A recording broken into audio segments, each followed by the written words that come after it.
mendekatimu, mendekati indahnya dirimu, dirimu yang hadir di mimpiku.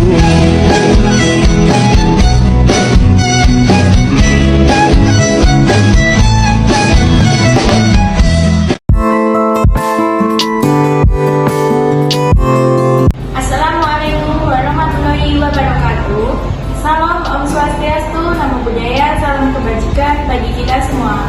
Perkenalkan, kami dari kelompok 2 yang beranggotakan saya sendiri Upik Kusumawardani dengan NPM 24520019 dan saya Chelsea Andika Grasera dengan NPM 24520001. Dan saya Muhammad Syahroni dengan NPM 24520002. kami dari Fakultas Keguruan dan Ilmu Pendidikan Program Studi Pendidikan Bahasa Inggris Universitas Slamet Riyadi, Surakarta.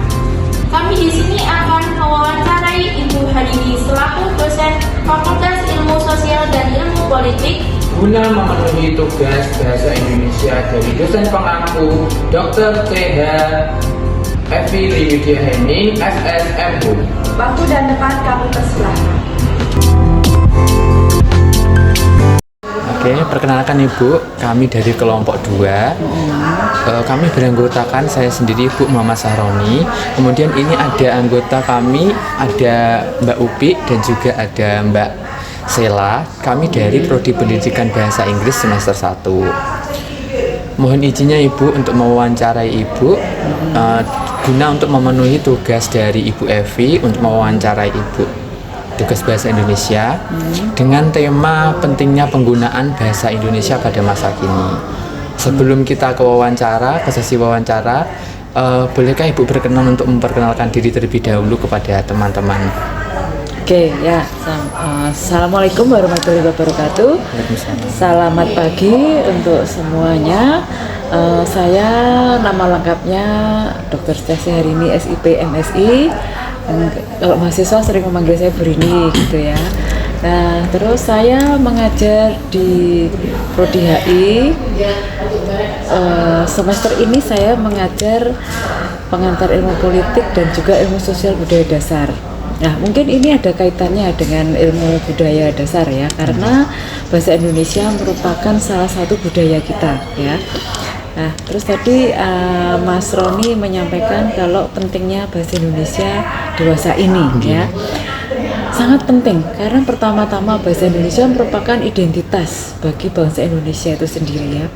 Jadi sebagai identitas maka bahasa Indonesia itu harus dipertahankan. Salah satu cara mempertahankannya dengan mempromosikan ke negara-negara lain ya, mempromosikan untuk warga masyarakat Indonesia sendiri dan juga untuk negara-negara lain, karena sekarang ini bahasa gaul atau bahasa apa ya istilahnya anak muda itu sekarang itu, jadi mereka malah justru kadang itu kalau saya sendiri cukup mengacaukan ya, karena harusnya itu yang itu dipakai yang pada konteksnya apa, tapi ternyata kadang itu juga digunakan dalam konteks yang lebih resmi. Misalnya ini ketika diajak bicara sama dosen itu banyak sekali mahasiswa yang menyampaikan aku gitu. Nah, padahal kan ini konteksnya yang ngajak ngomong itu dalam konteks resmi antara dosen dengan mahasiswa misalnya, tapi ternyata si mahasiswa menanggapinya dengan gaya bahasa ketika dia berbicara dengan sesama mahasiswa, sesama temannya gitu. Nah, ini kan perlu diubah juga itu. Kemudian gitu ya, jadi mahasiswa itu sekarang ini sulit untuk membedakan ya, etika berbahasanya itu kadang sulit membedakan antara beretika dalam menggunakan bahasa Indonesia dengan siapa dulu lawan bicaranya, itu seakan-akan disamaratakan gitu. Tapi di sisi lain, padahal Indonesia sebagai salah satu penduduknya yang sangat besar itu ternyata menjadi daya tarik tersendiri bagi masyarakat asing untuk mempelajari bahasa Indonesia gitu ya. Salah satunya nih di Australia, khususnya di negara bagian Victoria, itu negara bahasa Indonesia menempati urutan ketiga bahasa asing yang digunakan di sana. Artinya mereka masyarakat di sana masyarakat Victoria khususnya dan juga masyarakat Australia pada umumnya itu sangat antusias untuk mempelajari bahasa Indonesia karena bahasa Indonesia itu dianggap mudah ya, kemudian juga pelafalannya itu tidak rumit ya, tidak berlibet-libet seperti kalau menggunakan bahasa Inggris gitu ya. Nah itu jadi menarik. Terus lagi misalnya beberapa waktu lalu media massa nasional itu mengangkat topik salah satu tentara Amerika itu malah justru senang ketika ditugaskan di Indonesia karena dia bisa berbahasa Indonesia, belajar bahasa Indonesia.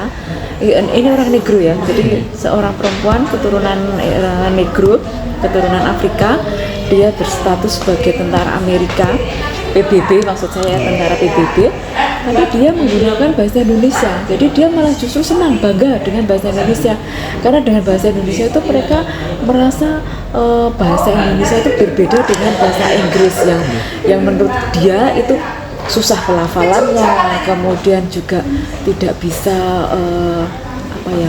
sense of belongingnya itu kurang gitu.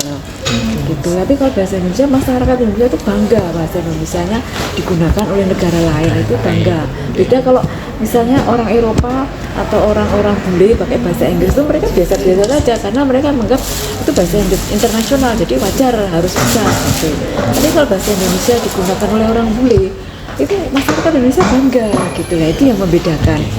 Nah itu jadi yang pertama tadi sebagai identitas ya. Terus kemudian yang kedua ini menjadi sarana untuk melakukan diplomasi budaya. Jadi salah satunya itu diplomasi budayanya ternyata melalui pengajaran BIPA ya. Itu setiap tahun melalui festival bahasa Indonesia di Australia ya, kemudian di Thailand.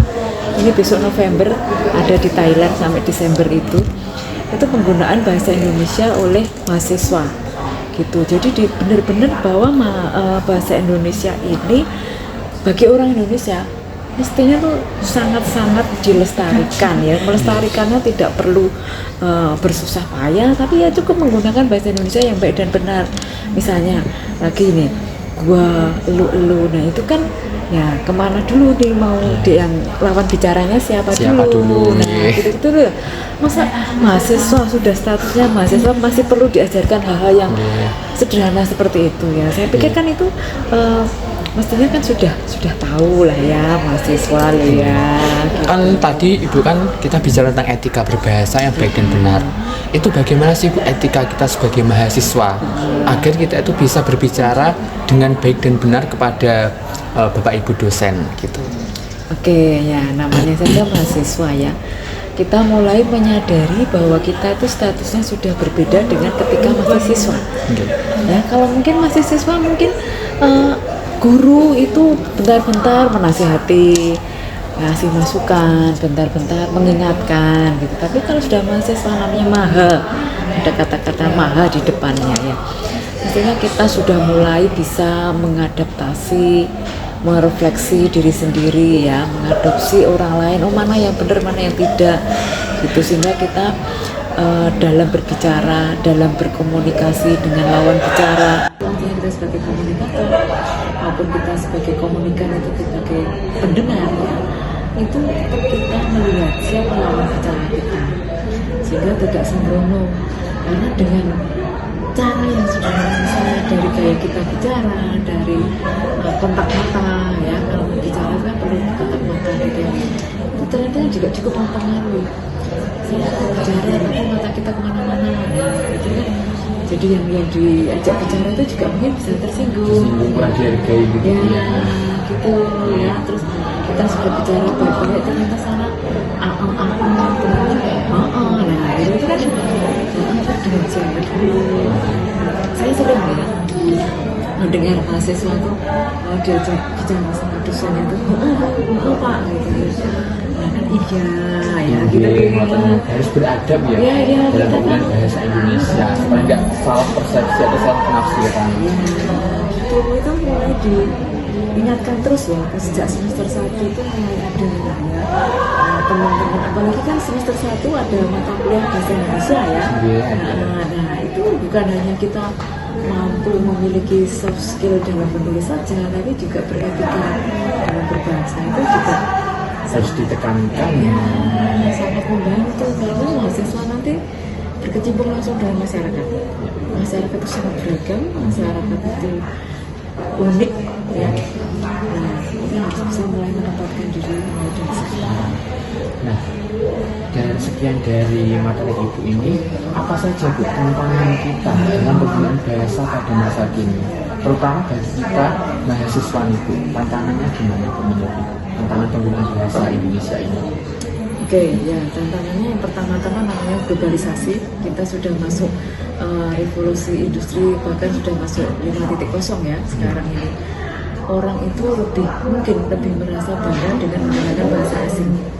Ya, padahal kita memiliki identitas sendiri. Jadi saya sudah mengatakan kita memiliki identitas sendiri bahasa Indonesia.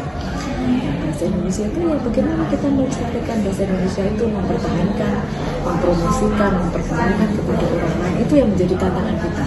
Jadi bukan hanya kita mengadopsi bahasa asing, bolehlah mengadopsi bahasa asing, kemudian mengimplementasikan, tapi dengan dalam konteks yang berbeda. Misalnya kalau dalam konferensi internasional ya kita menggunakan bahasa asing, bahasa internasional. Tapi kalau dalam konteks keseharian ya kita menggunakan bahasa Indonesia dengan baik dan benar. Karena kalau kita tidak melestarikan, nanti siapa yang mau melestarikan? Siapa yang mau mempertahankan? Padahal sekarang ini budaya itu merupakan salah satu cara untuk mengeksploitasi dan untuk menginvasi masyarakat lain itu dengan cara budaya. Misalnya ya, dulu orang itu nggak mau pakai jeans karena jeans itu punyanya orang-orang barat, orang bule. Ternyata sekarang ini jeans hampir setiap hari kita melihatnya. Bahkan sekarang ini terutama cewek ya yang saya lihat ya, itu karena adanya Korean Wave, itu cewek berbondong-bondong yang semula itu misalnya hanya menggunakan produk-produk lokal ya, sekarang sudah berbondong-bondong cari produknya Korea. Nah, supaya mereka bisa seperti K-pop gitu ya, artis-artis Korea ya, di K-pop, terus kemudian juga girls bandnya sana gitu ya. Nah, itu sebenarnya cara mudah untuk menjajah negara lain itu dengan budaya. Budaya salah satunya bahasa. Gitu. Nah, kenapa orang lain bisa menjajah Indonesia? Kenapa kita nggak bisa menjajah orang lain? Gitu. Bahasa Indonesia kaya loh. Coba yang menggunakan bahasa Indonesia, seluruh Indonesia itu berapa ratus juta?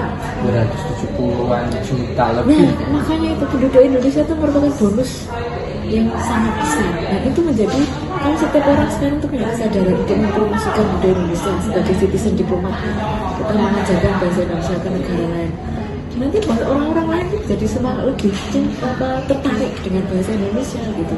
Bukan kita yang hanya dijajah terus, tapi cobalah kita menjajah negara. Dulu orang itu nggak mau pakai jeans karena jeans itu punyanya orang-orang barat, orang bule. Ternyata sekarang ini jeans hampir setiap hari kita melihatnya. Bahkan sekarang ini terutama cewek ya yang saya lihat ya, itu karena adanya Korean Wave, itu cewek berbondong-bondong yang semula itu misalnya hanya menggunakan produk-produk lokal ya, sekarang sudah berbondong-bondong cari produknya Korea. Nah, supaya mereka bisa seperti K-pop gitu ya, artis-artis Korea ya, di K-pop, terus kemudian juga girls bandnya sana gitu ya. Nah, itu sebenarnya cara mudah untuk menjajah negara lain itu dengan budaya. Budaya salah satunya bahasa. Gitu. Nah, kenapa orang lain bisa menjajah Indonesia? Kenapa kita nggak bisa menjajah orang lain? Gitu. Bahasa Indonesia kaya loh. Coba yang menggunakan bahasa Indonesia, seluruh Indonesia itu berapa ratus juta?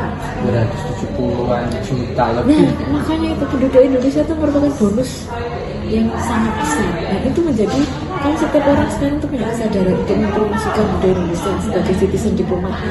Kita mengajarkan bahasa Indonesia ke negara lain. Nanti buat orang-orang lain jadi semangat lebih tertarik dengan bahasa Indonesia gitu. Bukan kita yang hanya dijajah terus, tapi cobalah kita menjajah negara lain. Kalau negara lain bisa, kenapa kita tidak? Nah, gitu. Nah, saya kan juga pengalaman Bu. Saya kan juga ngajar di salah satu bimbel anak-anak generasi sekarang penggunaan bahasa Indonesia-nya menurut saya juga penggunaan kaidah itu sudah mulai luntur Bu. Nah, sekarang saya minta Ibu sarannya sebagai mungkin penggunaan bahasa Indonesia, saran penggunaan bahasa Indonesia yang baik dan benar untuk generasi sekarang gimana menurut Ibu? yang perlu diterapkan dalam kehidupan sehari-hari ya Mas, dimanapun ya. Misalnya lah kan kita di keluarga, oke, kadang sekarang ini kan keluarga kalau pakai bahasa Jawa itu katanya malu ya. Nah, keluarga-keluarga, terutama keluarga-keluarga muda itu Pak biasanya pakai bahasa Indonesia. Ya, tapi dari terutama kita pendidikan itu dari keluarga. Pertama dan utama itu kan dari keluarga ya. Kita sebagai orang tua atau mungkin juga sebagai orang yang lebih dewasa, kita menggunakan bahasa Indonesia yang baik dan benar gitu. Jangan kita malah justru mengajari adik-adik kita, anak-anak kita itu menggunakan bahasa Indonesia yang apa namanya seenaknya sendiri gitu ya. Jadi misalnya lu gue konteksnya apa dulu lu gue gitu. Gitu. Menurut Ibu, penggunaan slang kan ini artinya slang. Lo, gue itu bahasa slang. Menurut Ibu seberapa mengganggu kayak gitu bahasa slang seperti itu di masa sekarang? Apakah terlalu mengganggu atau memang harus dihilangkan? Tergantung konteks, sekali lagi tergantung konteks. Kita mau bicara sama siapa? Kan kalau misalnya itu awalnya kan di Jawa Barat ya, Jakarta ya, Jabodetabek ya pakai bahasa Islamnya kayak gitu-gitu. Ya sudah biarkan mereka, kenapa kita harus mengikuti mereka? Kita orang Solo, ya sudah orang Solo pakai bahasa Indonesia yang benar sesuai dengan kaidah bahasa Indonesia. Gitu ya, meskipun nggak melulu harus dengan misalnya awalnya akhirankan gitu-gitu ya, tapi kan setidaknya kita menggunakan bahasa Indonesia itu ya, tergantung lawan bicara kita siapa. Kalau bicara kita teman, oke lah, kolega gitu ya, boleh pakai bahasa slang seperti itu. Tapi kalau lawan bicara kita orang yang memiliki pengaruh, orang yang memiliki kedudukan lebih tinggi, orang yang memiliki otoritas, memiliki wewenang, ya pakai bahasa yang baik. Gitu. Oke Bu, terima kasih Bu atas waktunya, atas semua materi-materi, atas semua wawancara-wawancara yang Ibu berikan sama ini. Nah, pas kita saya wawancara ini, saya mohon maaf apabila ada kesalahan kata, kesalahan tutur. Oke, terima kasih banyak Bu. Oke guys, sekarang sesi wawancara kita dengan Dr. Ibu Setiasih Herdini sudah selesai. Terima kasih Bu. Sama. Dalam wawancara yang telah kami lakukan bersama Ibu Herdini, dapat disimpulkan bahwa penggunaan bahasa Indonesia pada masa kini sangatlah penting. Karena penggunaan bahasa Indonesia sangatlah penting untuk berkomunikasi dan sarana promosi bahasa Indonesia di kancah internasional. Dan penggunaan bahasa Indonesia yang baik dan benar harus ditekankan kepada generasi muda zaman sekarang agar dapat digunakan secara lebih bijak di depannya. Demikian wawancara kelompok kami. Apabila ada kurang lebihnya kami mohon maaf. Wassalamualaikum warahmatullahi wabarakatuh.